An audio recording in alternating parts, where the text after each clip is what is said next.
I tried the password several times, but the door wouldn't open. Alex leaned over the railing upstairs, lazily holding a cigarette between his lips. I changed the code. Don't come here anymore. I'm moving out soon too. My hand paused on the keypad. I looked up at him. What happened?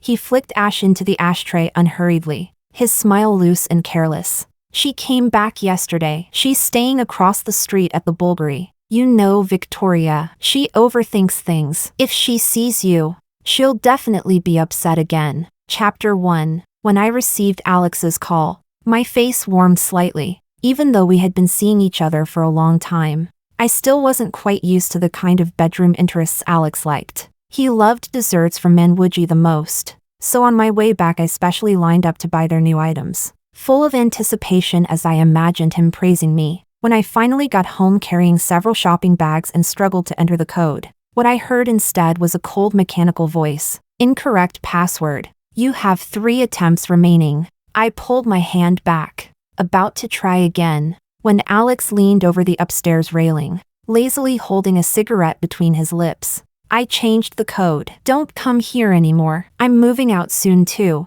My hand froze on the keypad. I stood there, stunned, staring up at him. The bags grew heavier and heavier, the handles biting red marks into my wrists. Just last night, he had been breathing into my ear, calling my name, whispering things that made my face burn. His movements never stopping, ever since Alex half-jokingly asked a year ago whether I wanted to be his reserve girlfriend. Our relationship had changed. Alex had a bad stomach. I signed up for several cooking classes and learned to cook well. After work, I would always prepare a special meal just for him. And after eating, he would smile lazily and casually praise how good it tasted. I had long grown used to having him in my life. Late at night, watching the side of his sleeping face, I would sometimes think that maybe, just maybe, this year I could finally become official and be with him properly. But he told me not to come anymore, clinging to a shred of hope. I still couldn't help asking, what happened? Was there some change at work? I can go with you. He turned slightly, tapped ash into the ashtray, smiling with careless charm. No, she came back yesterday. She's staying across the street at the Bulgari. My grip on the bags loosened. Oh, so she was back. I had always known who the she in Alex's mouth was. Or rather, in our little circle, there was no one who didn't know. Back then, Alex had once flown into a rage for her and single-handedly beat up several thugs who used to loiter in the alley. I knew very well what kind of weight she carried. The reason Alex let me be a reserve was simply because I looked a little like her. I forced a smile. My nose stung. Okay, then I'll move out tomorrow. I bought you. He took a drag from his cigarette. The smoke curled upward, through the haze. I heard him say, tonight is better. You know how Victoria is. She overthinks things. If she sees you, she'll definitely be upset again. It wasn't easy to see her again. Let's keep our situation from her. After all, you haven't passed the trial period, have you? The streetlights blurred into halos, making everything in front of me feel unreal. Oh, I see. I tried hard to pull up a smile. Then I'll take my things now. I bought. His voice carried on the wind. No need. I transferred you some money. I'll have the cleaning lady deal with that trash. I stood there in a daze. When I finally came back to myself, I clenched my palm, then picked up the bags again and walked in the opposite direction. Only after I had gone far away did I dare to cry. I don't look good when I cry. Alex once said my face scrunches up like a dirty old rag doll. The dog days of summer in Jiangnan are always suffocating. Even at night, the asphalt still felt sticky and damp. Lush trees intertwined overhead, cicadas droning nonstop, the air heavy with mist. Oh, so it was my tears. Chapter 2. Carrying bag after bag. I squatted alone by the roadside waiting for a car, forcing myself not to look toward the distance where the lights were already on. That place no longer belonged to me. Suddenly, I remembered that just yesterday, Alex had finally agreed to take me to Xiamen to see the sea. Blue waves rolling in, one after another, gently lapping against the shore. An orange sunset sinking on the far edge of the ocean. I had imagined it so many times through a screen, looking forward to walking hand in hand with him along that beach. I had been trapped in this beautiful Jiangnan city for far too long. I had wanted to see the world beyond it for a long time. When I picked up my phone and called a friend I hadn't contacted in ages, her delighted voice burst through immediately. What? You're coming to Shaman? Thank God. You've finally figured it out. I smiled, but shook my head, choking as I explained. No, Victoria came back, and Alex told me to leave. He's unbelievable. Roxana stopped mid-sentence, hesitating, then asked cautiously. Anna, are you okay? The car arrived. The headlights made my eyes sting. Curled up in the back seat, I let my tears soak my face, suppressing the sound of my crying. Yeah, I'm getting ready to leave. Chapter 3. Early the next morning, I went to my boss's office to resign. She tried desperately to persuade me to stay. Anna, whatever it is, we can talk about it. I'll approve your annual leave right now. How can you resign just like that? The project you managed last time was excellent. The bonus will be paid next month. Why quit?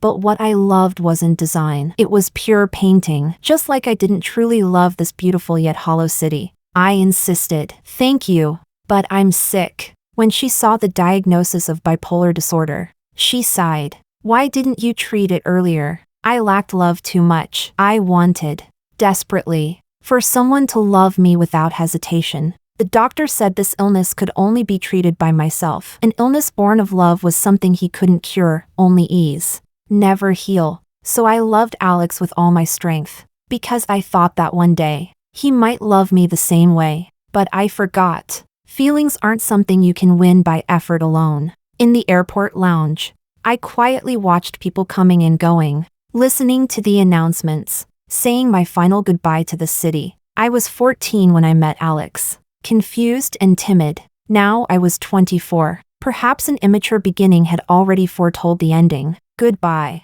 Alex. I can't love you that desperately anymore. On the flight, I rarely dreamed of my student days. That year, Alex was 17. He was in the high school division. I was in middle school. We should never have had any connection. The distance between us was too great. At this elite school, famous for being strict to the point of coldness, Alex was the one and only exception. He wore metal earrings forbidden by school rules, liked to lean over the railings and bask in the sun, flamboyant and free, often drawing crowds of girls below who squeezed together just to look at him. His individuality infuriated the discipline director, who nevertheless didn't dare touch him, and often used him as an example to lecture us clueless middle schoolers. When I occasionally saw him on the sports field, he was always surrounded, completely different from me. Until that day, he flew into a rage for a girl, beating up several thugs who often lingered in an alley. Exhausted, he leaned against a wall, pulled out a cigarette with practiced ease, then realized he had no lighter. He saw me. Hey, you, go buy me a lighter. I stared at him blankly, impatient. Alex took out a 100 yuan bill and shoved it into my hand, urging me to hurry. Only then did I realize I had been saved. For a long time, those thugs had targeted me. They blocked me on this unavoidable road, rummaged through my school bag for loose change, then laughed and commented on how ugly I was. I didn't dare resist them. I had no way out at all, because when I once gathered the courage to tell my mother, she didn't even stop playing mahjong. She said, "Why do they pick on you and not someone else?" In my usual submission, Alex descended from the sky. Even if he hadn't done it for me, I had undeniably benefited. He was nothing like the discipline director described. I handed him the lighter and the money. He took the lighter, lifted his eyes, and looked at me calmly. "I'm about to smoke. Middle school brats aren't allowed to breathe that. Keep the money and buy yourself something to eat. It's late. Go home." I had held back for so long. That faint thank you slipped out, though I didn't know if he heard it. Later, my father won custody of me. My life improved greatly. He let me study the art I loved. No one said I was ugly anymore. When I entered high school, Alex had repeated a year. He was still special, still unruly. I had a talent for painting. I could copy the masters in the studio vividly, so I often sneaked to the 5th floor to listen to Alex play the piano. Once, he caught me. He grabbed my collar and pulled me out from behind the wall, raising an eyebrow. "Our city school has truants now too?"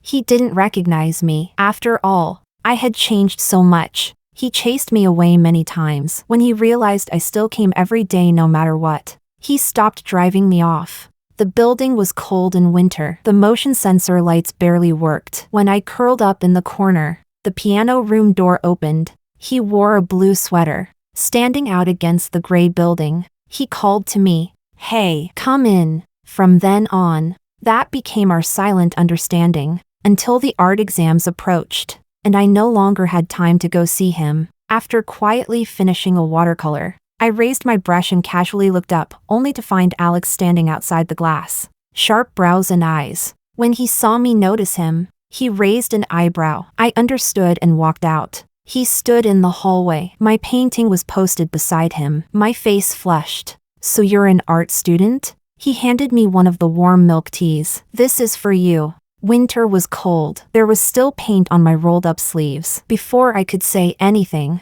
he glanced at his watch. "Oh, class is about to end. I'll come see you another day, little painter." I watched him walk away, staring at the other cup in his hand. That one must have been for her. I didn't even dare to feel jealous. I had heard their legendary story. I never once thought of inserting myself. Being able to know Alex was already enough. As long as he was happy, that was enough. Chapter 4. After my art entrance exams ended smoothly, I went to see him as usual. With my results, I could easily choose a very good art academy. Alex was inside smoking. When he saw me, he put out the cigarette and unexpectedly walked out. "There's smoke inside. Go in later." We stood side by side against the railing. Suddenly, I heard him ask where I planned to apply. I looked up. He was frowning slightly. Looking at me, I shook my head. Wherever I went made no difference. It was all the same to me. Alex smiled. It was a beautiful smile. "Then go to Jinling. My family's there." I froze. I had never been to the Jiangnan region before and asked him instinctively, "Is Jinling beautiful?" He suddenly reached out, brushed a withered leaf from my hair, and crushed it between his fingers. "Of course, it's a very beautiful city. Rows of plane trees, the charm of an ancient capital." My heart thundered. I lowered my head, not daring to look at him. After a long time, I finally said a single word. "Okay." Alex leaned over the railing, looking at the teaching building across from us. Better than New York. Almost instinctively, I knew she was going to New York. The evening breeze was cool. He lifted his head slightly and asked softly, "Would that go against your own wishes?" "No," I had already thought. "Wherever you go, I will go." After thinking for a moment, I only said, "I still want to hear you play the piano." Chapter 5. The plane landed smoothly. I dragged my luggage into the hotel. Roxana had strongly insisted on picking me up, and only gave up after my repeated refusal. I collapsed onto the bed. In a new city, I needed to sort out my old feelings so I could fully open myself to the sea I loved. My phone rang, slowly. I picked it up. Alex's chat was pinned to the top. It was a photo. A pair of silver couple rings lay quietly in a box. "Did you buy them?" Inside the rings were engraved the initials of our names. I had once happened to see them online and gone to the shop to have them made. The owner had smiled warmly as she prepared the tools. I had gone alone. Maybe I just needed some kind of proof. Just seeing them lying there had been enough. I always felt something should mark it, so I could believe he had truly passed through my whole world. But now, with time gone by, the rings sat there like a disgrace, constantly reminding me how pitiful I had been, how much I had lowered myself. "Yes, throw them away. They're not worth anything," he replied with a simple okay. I plugged in my phone and sat on the bed, feeling ridiculous. It was also in Jinling that I first learned what it meant that money could make anything happen, and that Alex never actually liked playing the piano. His mother had wanted to use her only child to secure her wealthy husband. When Alex was very young, she forced him to learn piano because the family patriarch had loved such things in his youth. Alex's days were miserable. His mother pushed him relentlessly. He couldn't stand it and finally ran away to his grandmother's home.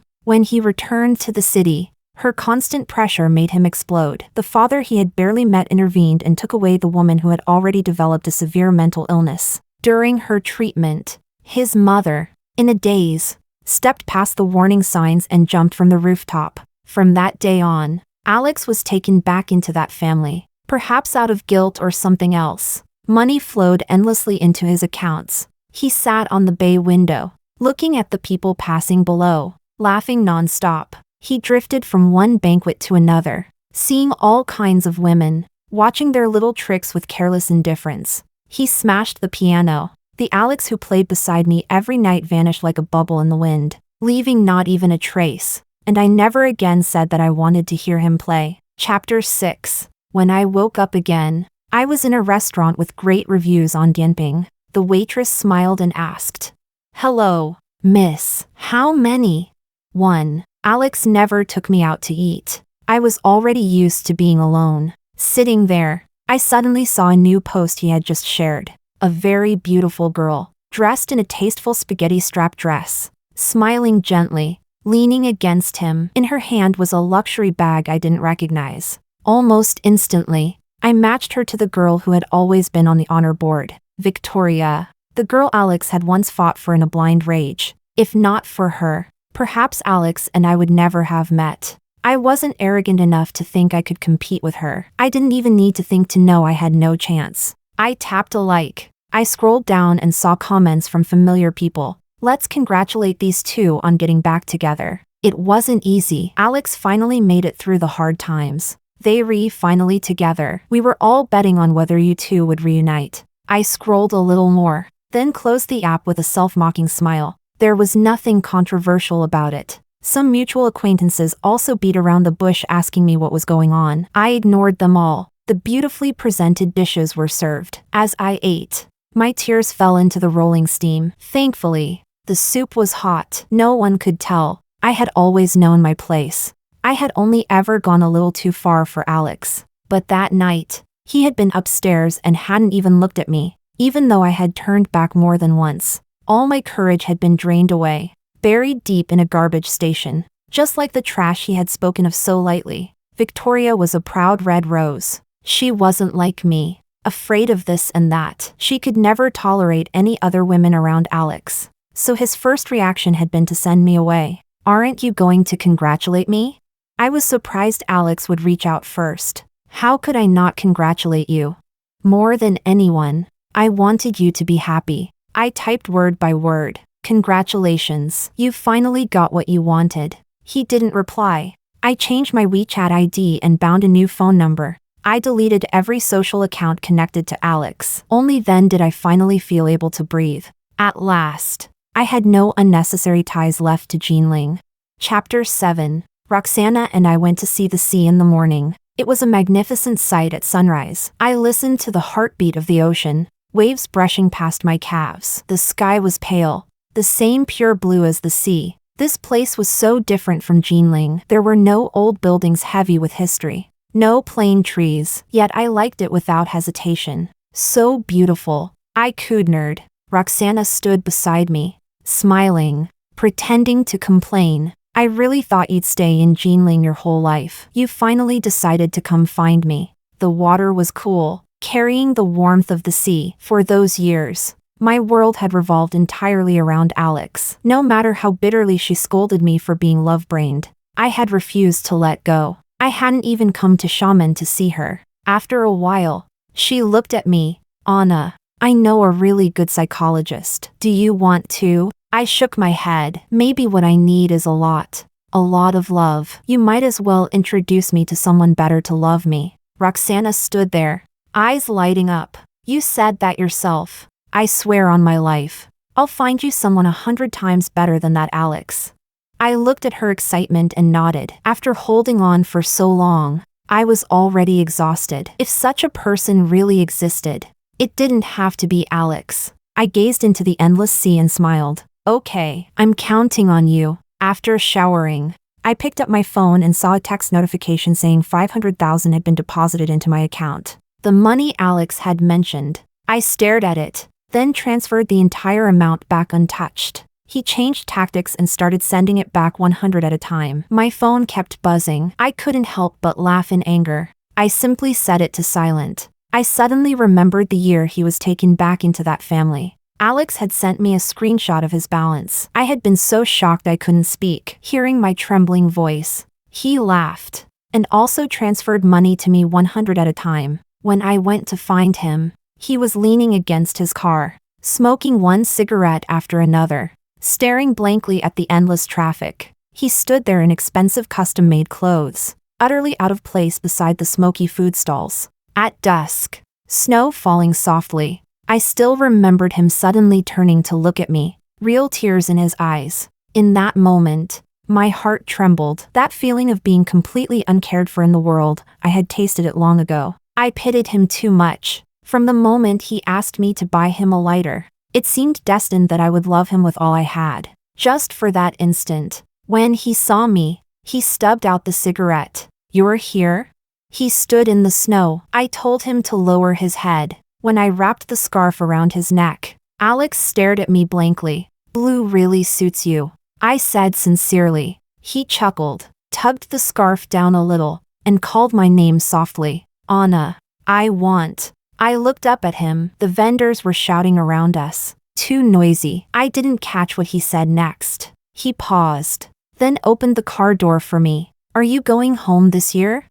They all had their own families now and didn't want me back. I didn't want to intrude either. No one wanted me to break that balance. I had always known my place. "I won't go back." He sat beside me, started the car, handed me some sour dried plums, then spend it with me. Spend it with him. He said it vaguely, yet my heart leapt. Maybe he meant something else. Something I longed for. Looking at the one-by-one transfers, I moved all my balance to another card and reported this one lost. The numbers finally stopped. Good. That damn Roxana really had skills. How did she pick out my ideal type from among so many men? Before I could speak, she started winking at me exaggeratedly, mouthing words. "You described him carefully back then, remember?" That was before I met Alex. I had chatted about this with Roxana. My ideas of love all came from romance novels. After I finished describing, she patted her chest and told me not to worry. She would definitely find someone like that for me. Roxana pushed us toward the art exhibition, promising confidently, "You're definitely going to be shocked." I didn't dare look at him. Everyone knew romance novels lied. I never imagined someone like that could exist in real life. He stood tall and striking. Just standing there was pleasing to the eye. "Shall we go, Teacher Anna?" he said. Chapter 8. Huh? Wait, what?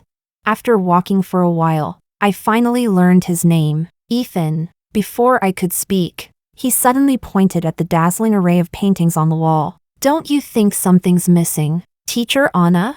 It was the first time anyone had ever called me teacher. I touched my nose awkwardly, forcing myself not to glance at his striking features. If I ever get the chance, I really should use him as a model. "What's missing?" I asked. I didn't understand what he meant. Ethan pointed to the empty space deliberately left between the paintings for aesthetic balance. "Teacher Anna, don't you think what's missing is your work? The piece you exhibited in Jinling, Ruins, was very interesting. The concept was bold and profound. Why haven't you produced anything new since then?" Ethan lowered his eyes, calmly waiting for my answer. Why do people even have career fans? I almost had black lines all over my head. I stammered, not knowing what to say. Artists were all so pure. If he knew I had switched to design just to make more money, who knew how he would criticize me? I rolled my eyes and couldn't help replying.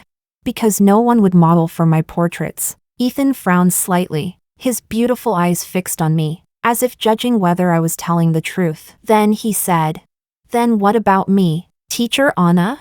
I was so shocked I stared at him like I'd seen a ghost. Relying purely on professional instinct, I blurted out, "Nude would be fine too." He laughed. "So Teacher Anna wants to paint another spring?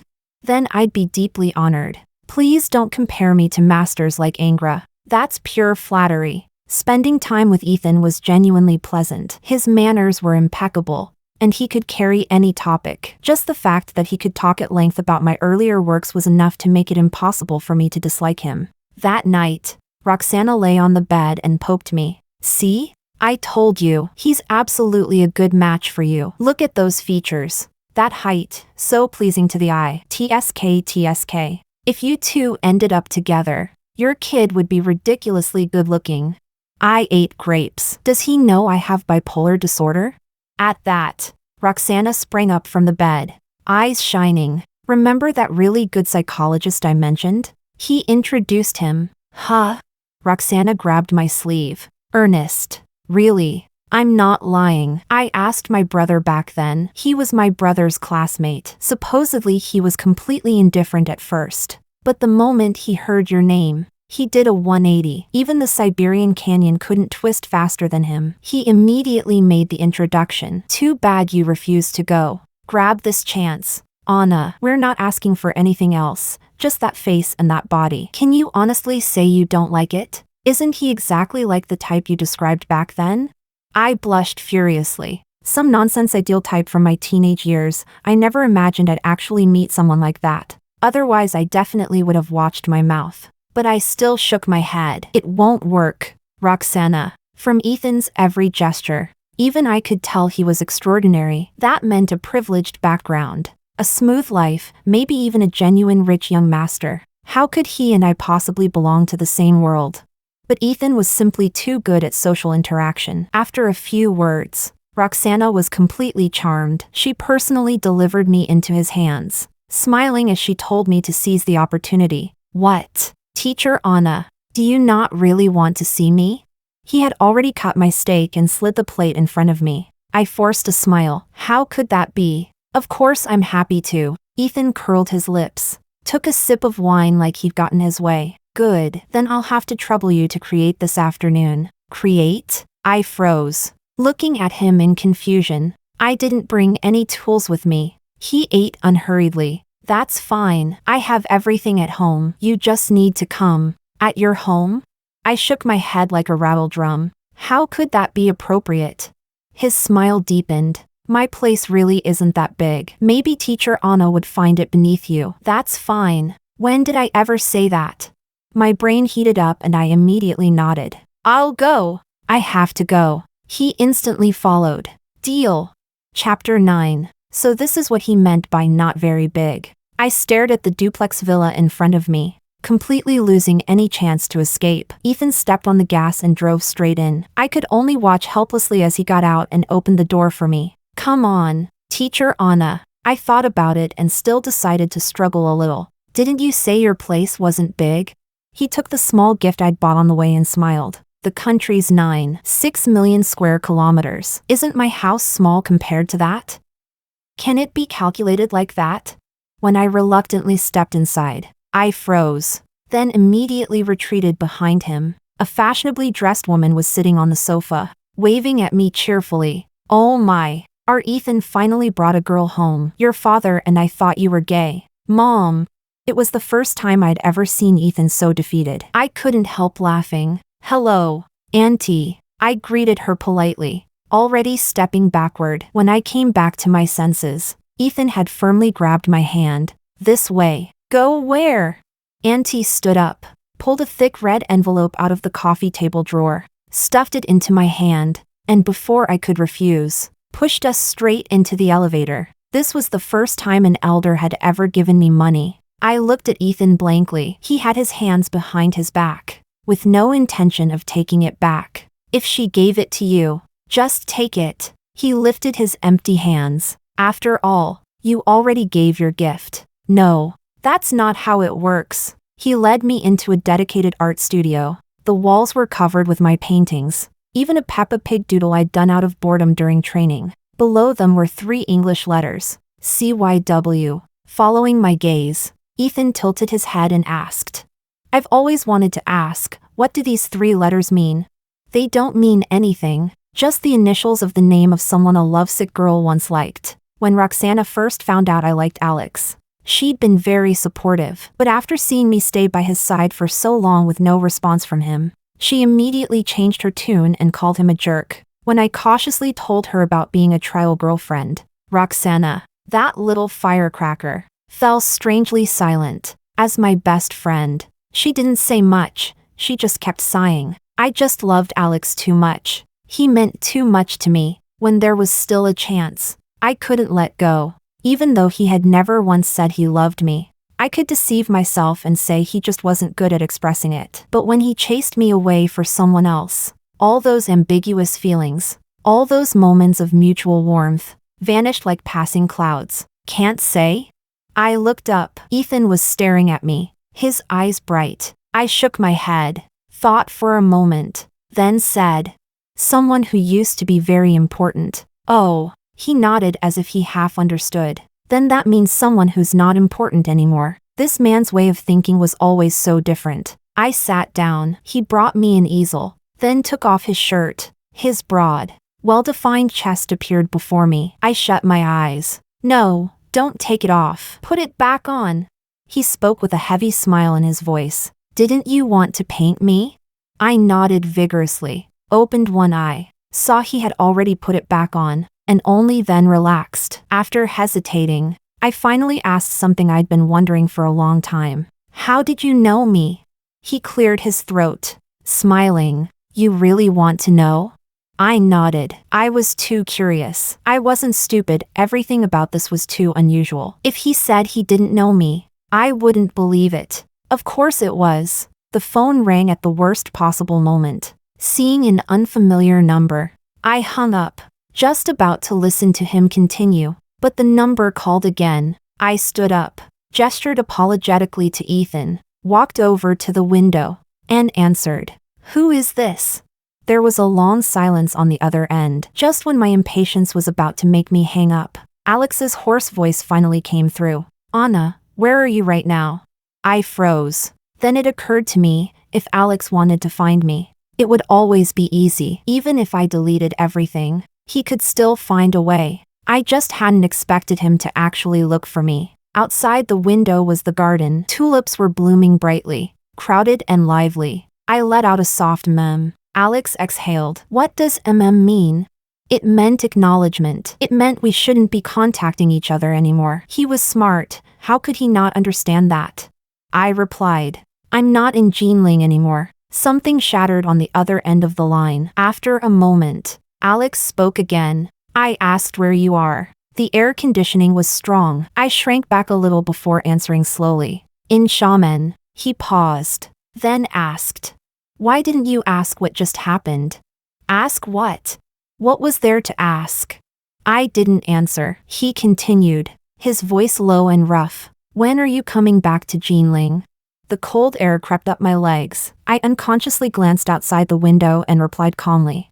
I'm not going back to Jinling. I heard the click of a lighter. I knew he was smoking again. After a pause, he said, Anna, stop messing around. Teacher Anna.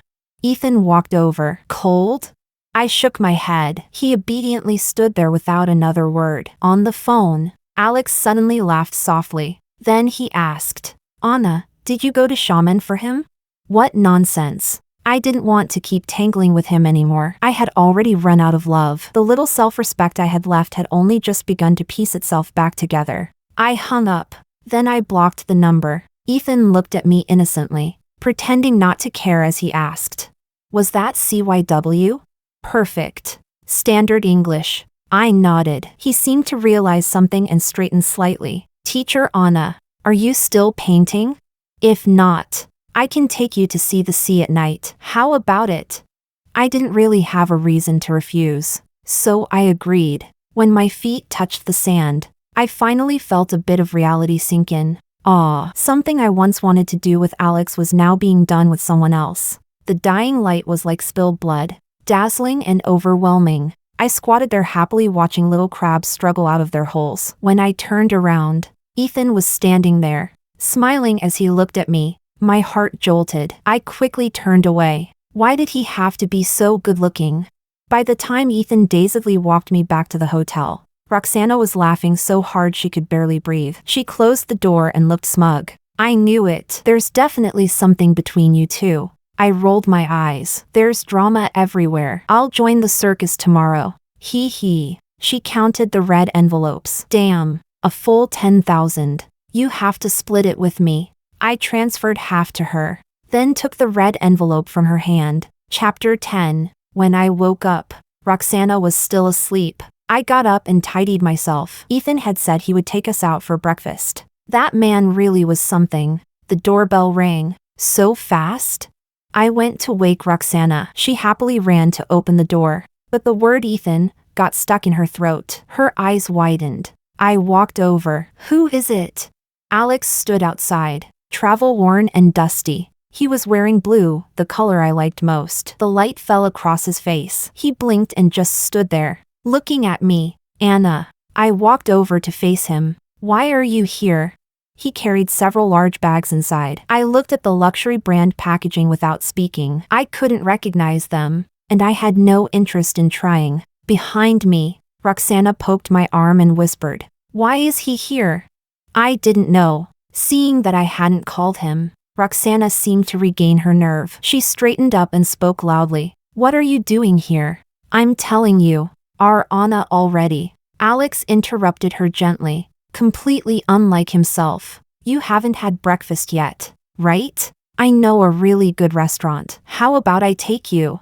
Thank you for taking care of Anna. If there's anything you like, just tell me. I'll pay." Roxana fell silent in the face of such politeness, scratching the back of her head awkwardly. A moment later, she shot me a look. I turned around belatedly. Ethan was standing at the door.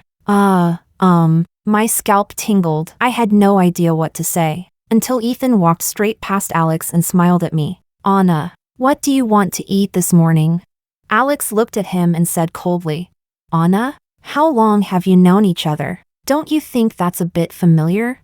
Ethan wasn't angry, still smiling. He turned to me. "I didn't get the chance to tell you last time. Teacher Anna, I've known you for a long time." "What?" This time it was my turn to be shocked. My social circle was tiny. Someone this outstanding, how could I have no impression at all? He smiled. "Certain. Most of the sketches you used to copy were mine." I stared at him. "You're that senior who never signed his work?" I thought it wasn't all by the same person. Alex watched us, his expression dark. "Anna." I turned to look at him. He was the same, and yet not. "Can we talk?" I followed him outside. In the corridor, I asked him, "Where's Victoria? You just came like this?" Alex looked down at me. "She's still in Jinling." His tone lifted, carrying a challenge. "Anna, why did you block me? Why did you leave Jinling? If you're lacking anything, I can give it to you. What's better about Shaman than Jinling?" I looked up at him and suddenly asked, "Do you know that I like you?" He froze, pressed his lips together, then nodded under my gaze. I suddenly wanted a cigarette. So he knew. He had always known. Then why did he do nothing? "Do you remember our first time meeting?"